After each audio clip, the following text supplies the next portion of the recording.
let's say in this example, we have a massless pulley which is hanging like this from a fixed support, and there are two masses, one is 20 kg, the other is 5 kg, connected through a string and passing over this pulley. Pulley is frictionless, idle strings, they are massless, idle strings. Let's say for convenience, we take both the masses at the same height. And this is at a height of 2 meters. Now the system is released from rest. When this is released from rest, then certainly it is going to strike this ground with some velocity. We are asked by what velocity this is going to strike the ground. As usual, first we can find it using laws of motion, and we are going to get some answer, and we are going to cross check that answer now by using conservation of mechanical energy principle. So that is our intention. So let's see, when we say laws of motion principle, laws of motion, then over there we see that this way the force is mg, and you know that is for convenience we have been taking now for quite a long time g as 10 meter per second square, and I had been repeating also, that is in your examinations or in assignments, take g as 9.81 meter per second square only, unless and otherwise it is specified. It's only for the calculations, ease of calculations, that is we are taking g as 10 meter per second square only, and even I have been taking some values 5 kg, 20 kg, etc., which are very convenient, so that our main emphasis is on understanding the concept and their application, rather than we get somehow lost in the calculations. So g, we are taking it as 10 meter per second square. Over here the earth is applying a force mg, 20 into g, that is 10, 200 Newton. Earth is pulling this with force of 50 Newton. So along the string, this side is being, it's like a tug of war, this side is being pulled by 200 Newton, this side is pulled by 50 Newton, this team is stronger, so net force along the string is 200 minus 50, that is a net force. And this net force is responsible for accelerating all the masses, the whole system of 20 plus 5, that is 20 plus 5. We are using F resultant is equal to mass into acceleration. Resultant force is 200 minus 50 is equal to mass is this, acceleration is this, 200 minus 50 is 150 is equal to 25 into A comes out to be 6 meter per second square. Now when A is 6 meter per second square, it means this will be coming down with 6 meter per second square. So velocity over here, we can use equation of kinematics, because acceleration is a constant acceleration. So we can very safely use equation of kinematics. V square minus u square is equal to 2as. Velocity over here we don't know, minus u square over here, it has been just released, minus 0 to A we have calculated is 6 into s is 2. So V comes out to be 2 root 6 meter per second. So that is the value of velocity we get. This is a velocity with which this is going to strike the floor.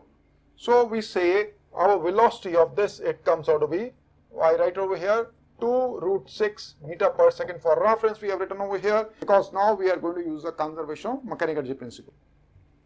So now over here, let's take, this is the initial scenario. When the situation is like this, the system has been released. And this is the final scenario when this 20 kg block is just going to strike the floor. Then certainly, initially if both of them they are a height of 2 meter, if this goes 2 meter below this, this will rise to 2 meter height. So this height is now going to be 4 meter, and when this is just going to strike the floor, that is when this height is going to be equal to 0. Likewise, this whole thing is, we have a one inextensible string. So at this instant, suppose its velocity is v in this direction or speed is v in this direction, so it is going to have velocity or speed v in this direction. It is not possible this is going to have a different speed, it is going to have a different speed till this string is taut.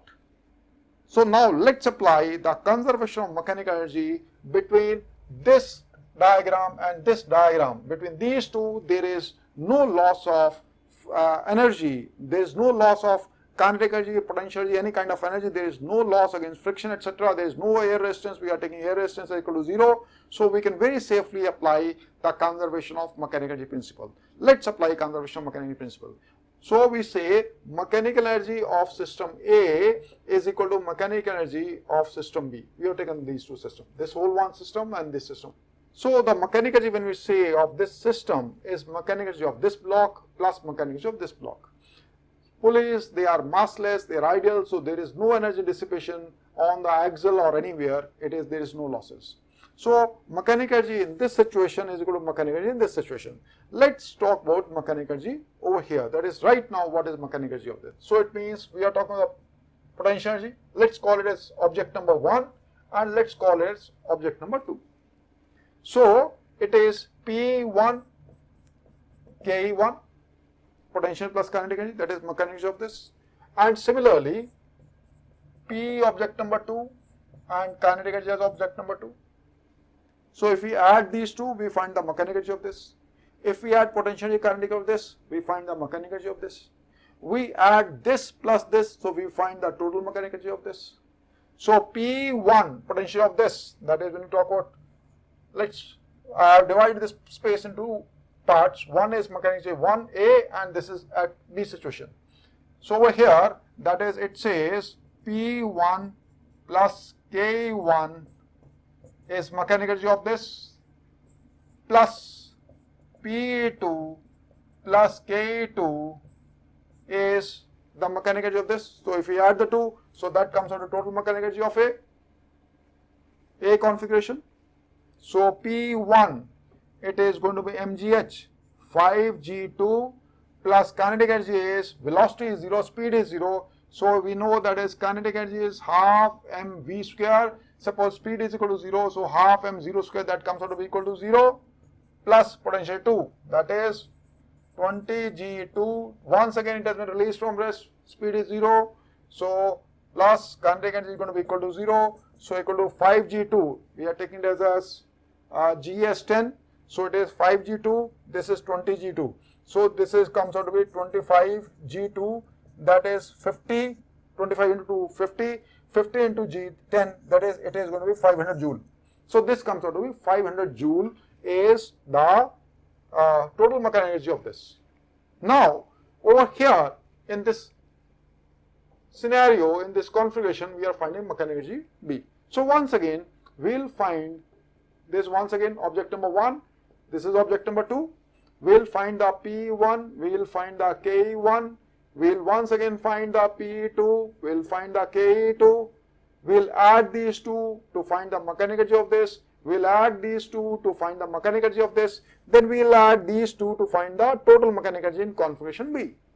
So this is MEB is equal to potential energy 1 plus kinetic energy at 1 in scenario, this scenario, plus P2 plus K2, this is going to be total mechanical energy. So P1 of this is going to mg, h is going to now 4, this has gone 2 meter below, so this has risen by 2 meter and this is the reference level. So h is going to 4 meter plus kinetic energy is going to be half m into v square. Whatsoever the velocity of this, the same is going to be velocity of this. We take it as velocity as v or speed as v. So this is going to be like this, mechanical energy of A plus mg, potential of this, mgh, h is 0, point mass, height from the reference level is 0, plus half mv square, half into 20 into v square. So this comes out to be 5g4 plus 5 by 2 v square plus 0 plus 20 by 2 is going to be 10 only, but for addition purpose it may be easy. Let's keep it like this, 20 by 2 v square. So it is 5 into 10 into 4 plus 5 by 2 v square plus 20 by 2 v square. So it is 25 by 2 v square. So it is 5 into 10, 5 into 4, 20, 20 into 10, 200. So this is 200 plus 25 by 2 v square. This is what? This is mechanical energy in configuration B. Mechanical energy configuration B and mechanical energy at configuration A, which is 500 joule, this should be like this, they should be same. So it means we can say that is 500 mechanical energy in configuration A should be equal to the total mechanical energy of these two blocks in configuration B is going to be equal to 200 plus 25 by 2 v square. 500 minus 200, this is 300 into 2 by 25 comes out to v square. So what is this? This is 600 by 25 is going to be v square. So this comes out to 24 is equal to v square. What is 24? 24 can be written as 4 into 6 is equal to v square. So it is going to be 2 root 6 is equal to V, and this is 2 root 6 V. Obviously unit is meter per second. This is same as what we have done earlier, 2 root 6 meter per second. So this is how we can use conservation of mechanical energy principle.